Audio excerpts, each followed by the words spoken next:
Were you in the meeting last night? It all started the night Kamala Harris announced her candidacy. Advocacy group Win with Black Women, a collective of thousands of black women leaders from around the country, founded by Joteka Edie, hosted a Zoom call to support the campaign. Within hours, they raised $1.6 million and had so many people on the line, they almost broke Zoom, y'all. This meeting has reached the maximum of 1,000 participants. Try again later. They nearly broke Zoom, y'all. You know, it reminds me of the time that, pretty mental anecdote. Me and my mates, we nearly broke the lift here in my flat because there were 4 of us already in the lift waiting to go down. And there's a little plaque on the wall inside the lift that says maximum 4 people. Right, so we were already pushing the upper limits. And we were like, there's one more of us there waiting to get a 5th member of our party, Dave. We were like, Dave, come on, get in, it'll be fine. And he was like, voice of reason, as he often is, said, no, guys, it clearly says 4 people maximum. We don't want to break the lift, all right? So I'm going to wait. And in the cold light of day, you know, it was the right thing to do because Jesus, the concierge here at my building, he would have gone ballistic if he had to call maintenance out again. So, you know, but good anecdote. I was on Zoom with 44,000 other black women who were all focused on getting this woman to the White House. Win with Black Women was the original spark that inspired over 100 other groups to organize their own Zooms for Kamala, like Win with Black Men, white women answer the call, white dudes for Harris, Jewish women for Kamala. Be the badass Jewesses that I know you all are. Okay, so welcome, my badass Jewesses, to another episode of the Daniel Boland Show. Who's Daniel Boland? And hopefully from the title and thumbnail, you know that this video is going to be about the best parts of Oprah Winfrey's town hall meeting with Kamala Harris and all of their celebrity friends and endorsers. And I'm really excited for today's video because it's very rare that you get such a high concentration of pure cringe. Unadulterated, that's a word people on the internet like to use now. Unadulterated, back-patting, circle-jerking vacuity. Comics for Kamala. More like clowns for Kamala. She is the president America needs. Swifties for Kamala. First of all, I am a Swiftie. Even cat ladies for Kamala. Come on, cat ladies!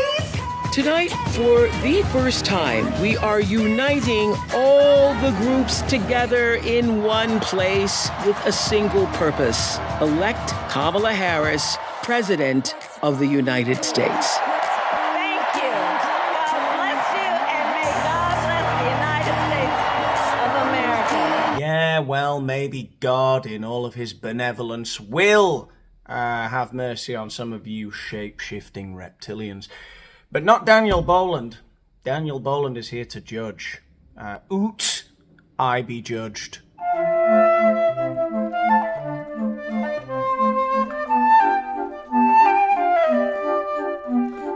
Oh, Daniel Boland, this is a heavy hitter. Do you guys know who this is? I am here because I care deeply about the future of our country. I'll bet the future of your country has been very much at the forefront of your mind in recent weeks, Oprah. No, I shouldn't be so cynical. Who amongst us has not dabbled in a little Weinsteining and dining from time to time, or a wild Friday night has turned into, let's go down to one of Diddy's freak-offs, right? One of those butt-naked parties he holds. That would be a sight for sore eyes, wouldn't it? Butt-naked Oprah Winfrey versus 1,000 bottles of lube. My imagination runs wild. Well, anyway, let's take a look at a load of other celebrities that are joining Oprah and Kamala, who also have no skeletons in the closet. They ain't got no whores in this race. Ryan Cranston! Chris Rock is in the house! Ben Stiller, Jennifer Lopez, Tracy Ellis Ross.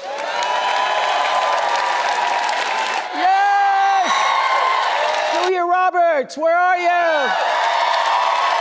And Miss Meryl Streep is in the house.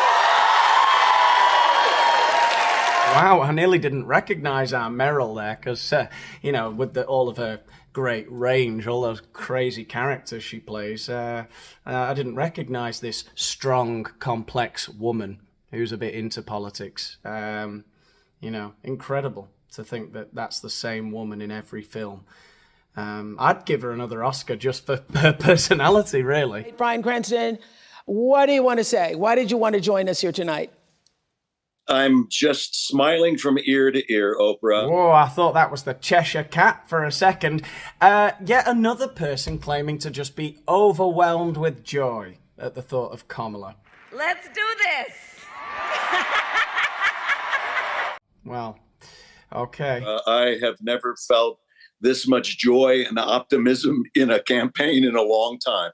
He's right, you know, Bryan Cranston. I haven't seen such an outpouring of unbridled and virtually unopposed joy and optimism from a country's mainstream media outlets and celebrity elite since, I can't remember, well, when was the last one? Robert Mugabe? So I'm just so appreciative of Kamala to be able to bring back that sense of optimism and to squash the cynicism and the vitriol and the rancor that just seems to be floating all around Washington. Yeah, the Americans are sick of all of the vitriol and rancor that's floating around Washington after 4 years, 4 long, hard years of... And I hope that we're going to ride this wave into Washington. I'm here. You're queer. I'm here to support. I can't be happier than this candidate. I think she's going to be a terrific president. Thank you, Bryan Cranston. Okay, so great. Bryan Cranston, everybody. Bryan Cranston off the telly, off Breaking Bad and Malcolm in the Middle and other stuff.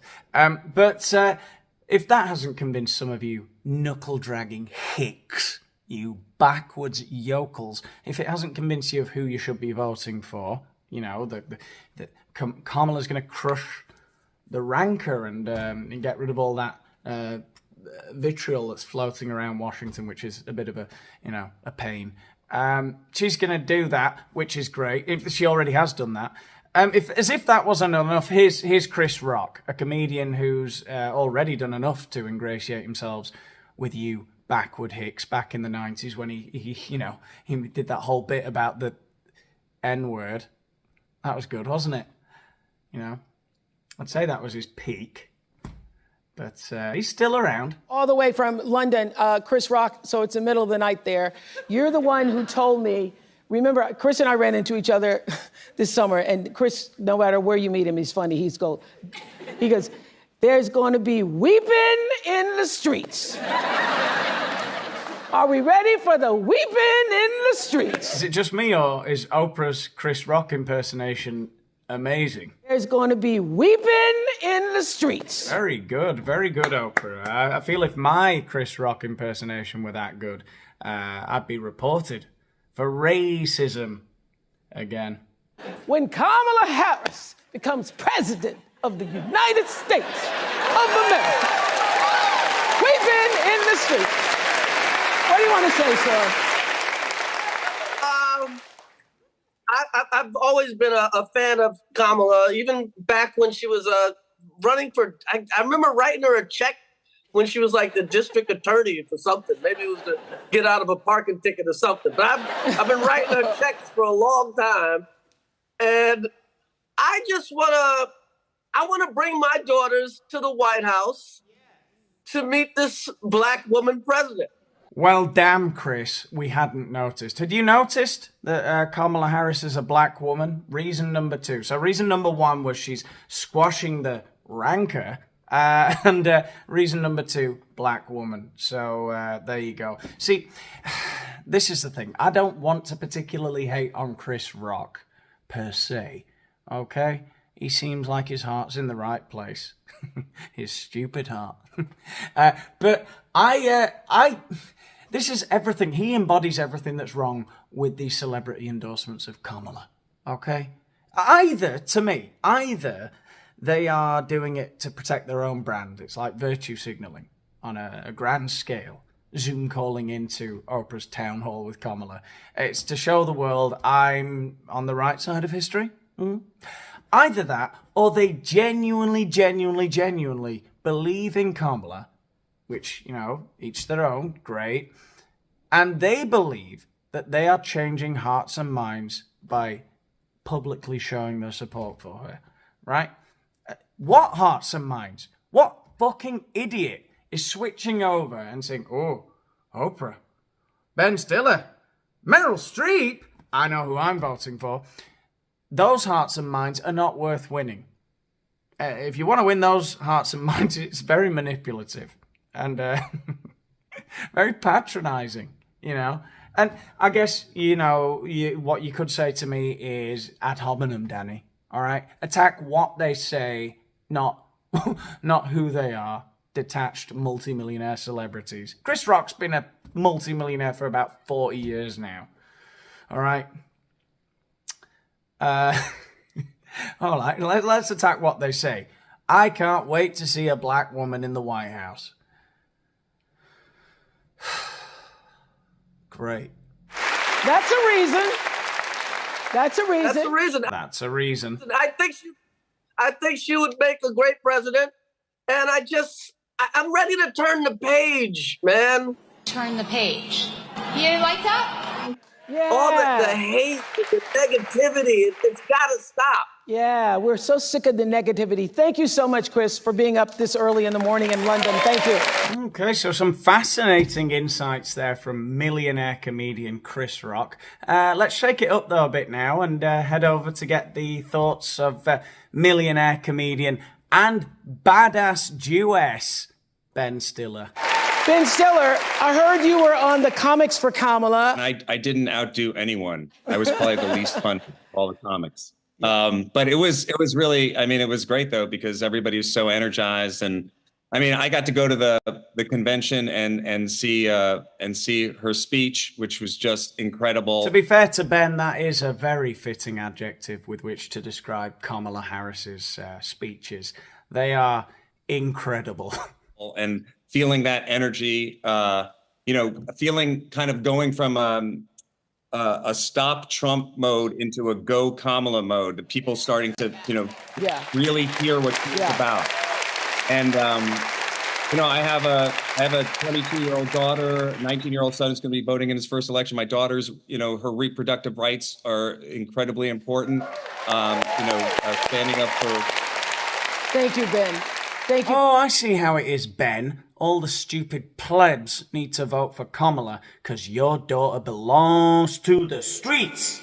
I am, of course, joking. But to be fair to Ben, at least he touched on policy very lightly. He didn't just talk about squashing rancor and black woman.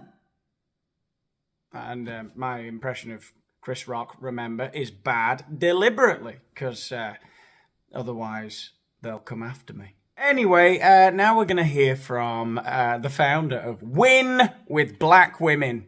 Now that's a campaign I could really get behind, if they'll have me. Win with Black Women. Joe, take it easy. And this is one of my favorite interventions of the entire evening. Joe Take Edie is here.